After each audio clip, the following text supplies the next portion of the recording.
Hello guys, నేను మీ Sai Kumar. Welcome back to my YouTube channel. ఇవాళ వీడియో ఏంటంటే ఐపీఎల్ పాయింట్స్ టేబుల్ చూసినట్టయితే నిన్నటి వరకు కొంచెం కన్ఫ్యూజన్గా ఉండేది. ఫోర్త్ ప్లేస్కి ఎవరు వస్తారని చెప్పి నిన్నటి మ్యాచ్తో ఆర్సీబీ వాళ్ళు క్లారిటీ అయితే ఇచ్చారు. పక్కకి జరుపుకోండి, మేము వస్తున్నాం అని చెప్పి ఇంటూ ద ప్లే ఆఫ్స్ లేటెస్ట్గా.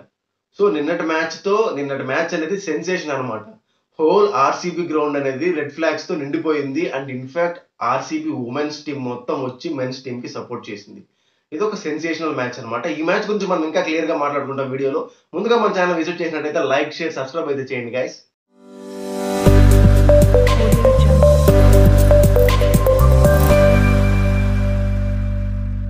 ఇక వీడియోలోకి వచ్చినట్టయితే ఎక్కడ ఆర్సీబీ ఎక్కడ ప్లే ఆఫ్స్, అసలు పాసిబుల్ ఏనా అనుకున్న సినారియోని వీళ్ళు రీక్రియేట్ చేసి ప్లే ఆఫ్స్కి వచ్చారు. 10th ప్లేస్లోనే ఆగిపోతుంది ఆర్సీబీ ఈ సీజన్లో, ఇంకా లేదు అనుకున్న టైంలో వాళ్ళు ప్రూవ్ చేసి చూపించారు. ఎందుకంటే ఇన్స్టాగ్రామ్లో, ట్విట్టర్లో అయితే ట్రెండ్ అయిపోతుంది. ఏంటంటే వాళ్ళ క్యాలిక్యులేషన్ అనమాట. వాళ్ళ ఫ్యాన్స్ క్రియేట్ చేసిన క్యాలిక్యులేషన్, వాళ్ళు ముందే పాయింట్స్ టేబుల్ వేసేసుకొని సో టీం ఓడిపోతే మా ఆర్సీబీ పైకి వస్తుంది. అలాగా 14 మ్యాచెస్లో 7 గెలిచి 14 పాయింట్స్తో ప్లే ఆఫ్స్కి వస్తాము. ఆ క్యాలిక్యులేషన్ పర్ఫెక్ట్గా రీక్రియేట్ చేశారు ఆర్సీబీ టీం వాళ్ళు. పర్ఫెక్ట్గా క్రియేట్ చేశారు. ఫస్ట్ 6 మ్యాచెస్ ఓడిపోయారు, ప్లే ఆఫ్స్కి వచ్చారు. సేమ్ ఇలాగే ముంబై ఇండియన్స్కి ఒక సీజన్లో జరిగింది. ఫస్ట్ 5 మ్యాచెస్ ఓడిపోయారు, ఈ మిగతా అన్ని గెలుచుకుంటూ వచ్చి ప్లే ఆఫ్స్కి వచ్చారు, కప్పు గెలిచారు. సో అది రీక్రియేట్ గా జరిగితే మాత్రం ఆర్సీబీ బెంగళూరు హడల్ అయిపోతుంది. సో ఫుల్ సెలబ్రేషన్స్ అయిపోతాయి అనమాట. 2024లో ఉమెన్స్ టీము ఈసారి కప్పు నమ్దు అని చెప్పి ప్రూవ్ చేశారు. ఈసారి కప్పు నమ్దే అని చెప్పి boys team, men's team prove చేయాలని చెప్పి అందరూ కోరుకుంటున్నారు. ప్రూవ్ చేస్తే చాలా బాగుంటుందని ఫ్యాన్స్ అందరూ కోరుకుంటున్నారు. నిన్న ఎమోషనల్ అయ్యారు విరాట్ కోహ్లీ, అనుష్క శర్మను చూస్తూ. ఒక్క స్టెప్ అయితే మేము ముందుకు వచ్చాము అన్నట్టు ఆర్సీబీ హోల్ టీం ముందుకు వచ్చింది. ఇది ఒక్క స్టెప్ ముందుకు వచ్చారు ప్లే ఆఫ్స్కి, ఇంకా 2 స్టెప్పులు ఉన్నాయి. ఈ 2 స్టెప్పులు క్లియర్ చేసి ఫైనల్స్లో ప్రూవ్ చేస్తే మాత్రం Bengaluru is going to be big celebration అనమాట. పెద్ద సెలబ్రేషన్ చేసుకుంటారు. ఎందుకంటే ఒక్క సీజన్ కూడా వాళ్ళు కప్పు గెలిచింది లేదనమాట. వాళ్ళు ఆ కప్పు కోసం చాలా తాపత్రయపడుతున్నారు.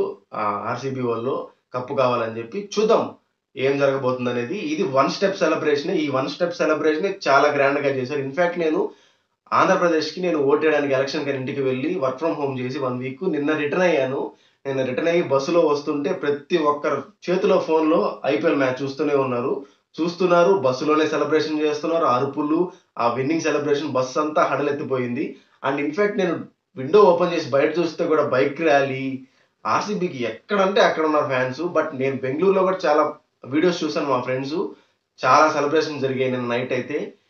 వీళ్ళు ప్లే ఆఫ్స్కి వచ్చినందుకే ఇంత సెలబ్రేషన్ చేశారంటే ఇంకా ఫైనల్ గెలిస్తే మాత్రం బెంగళూరు హడలెత్తిపోద్ది అనమాట. మాలాంటి ఐటీ వాళ్ళకి కూడా ఒక కంపెనీ హాలిడే వస్తుంది అనుకుంటున్నాను. ఎందుకంటే ఆర్సీబీ కప్పు గెలవడం అనేది చాలా అంటే చాలా పెద్ద మ్యాటర్. గెలిచిందంటే మాత్రం బెంగళూరు మొత్తం కంపెనీ హాలిడే ఇచ్చేస్తారు. మ్యాచ్ విషయానికి వస్తే మనకి ఇక్కడ 2 టైప్స్ ఆఫ్ ఎమోషన్స్ అయితే కనిపించాయి. 1 వచ్చి విరాట్ కోహ్లీ. సో చాలా రోజుల తర్వాత, చాలా సంవత్సరాల తర్వాత ప్లే ఆఫ్స్కి వచ్చారు. ప్లే ఆఫ్స్కి వచ్చి ఇది కంటిన్యూ చేసి ఫైనల్ గెలవాలని చెప్పి చాలా ఎమోషన్ అయ్యారు గ్రౌండ్లో. అండ్ ఇంకొక ఎమోషన్ ఏంటంటే ఎంఎస్ ధోని.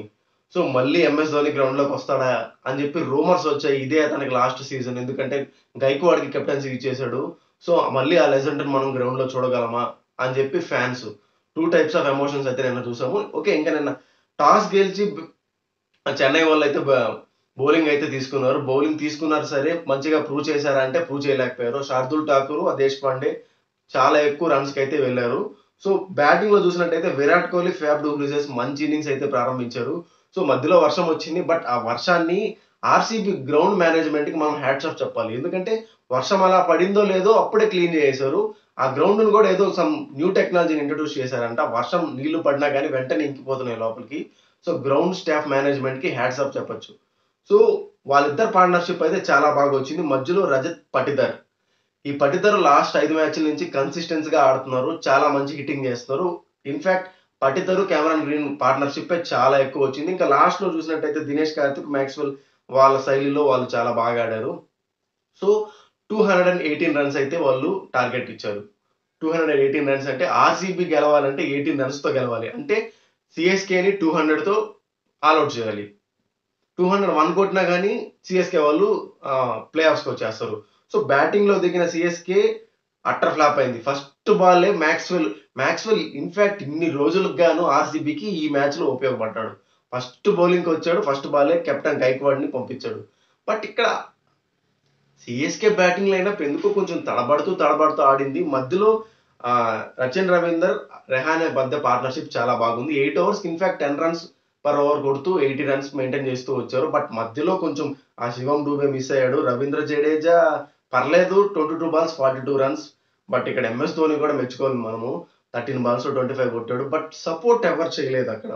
ఓపెనర్ గానే ఫెయిల్ అయిపోయింది అక్కడ. గైక్వాడ్ ఇన్ని రోజులు కన్సిస్టెన్సీగా ఆడి ఈ మ్యాచ్‌లో డకౌట్ అయ్యాడు. ఇది మెయిన్ మ్యాచ్ అన్నమాట. సో అది ఇక్కడ సిఎస్కేకి మెయిన్ రీజన్ ఏంటంటే బౌలర్స్ లేరు. బౌలర్స్ ఉన్న మంచి బౌలర్స్ సమ్ కారణంగా బయటికి వెళ్ళిపోయారు. ఉన్న అన్ఎక్స్పీరియన్స్ బౌలింగ్ ఏంటంటే వీళ్ళు దేశపాండే, మహేష్ దీక్షాన బాగా వేసాడు. 4 ఓవర్లకు 25. బౌలింగ్ మెయిన్ ఇక్కడ. రవీంద్ర జడేజా కూడా చూడండి 3 ఓవర్లు వేసి 40 రన్స్కి వెళ్ళాడు. దేశపాండే 49 రన్స్. శార్దుల్ ఠాకూర్ 61 రన్స్. ఇంకేంది గెలిచేది? ఆర్సీబీ వాళ్ళు ఏ మాత్రం తగ్గల. Either fielding, batting. ఫీల్డింగ్‌లో అయితే వాళ్ళు ప్రాణం పోసారు. ఇన్‌ఫాక్ట్ ఆ du Plessis catch one of the favourite catch అన్నమాట. చాలా బాగా పట్టాడు. ఇన్‌ఫాక్ట్ అదే స్టైల్‌లో ఏబీడీ కూడా పట్టాడు బౌండరీ దగ్గర. సో విరాట్ కోహ్లీ అయితే ఏమైంది, హోల్ టీమ్ ఎంటైర్ ఎఫెక్ట్ పెట్టారు. గెలవాలన్న కసితో గెలిచి చూపించారు చిన్నస్వామి స్టేడియంలో. వాళ్ళ హోమ్ గ్రౌండ్‌లో ఓడిపోతే మాత్రం చాలా పరువు పోయిండేది. హోమ్ గ్రౌండ్‌లో గెలిచి ఇంటూ ద ప్లే ఆఫ్స్ అన్నమాట. సో ఇది గైస్ ఇవాల్టి మ్యాచ్. ఇది ఒక సెన్సేషనల్ మ్యాచ్. వన్ స్టెప్‌కి అయితే ముందుకొచ్చారు ఆర్సీబీ వాళ్ళు.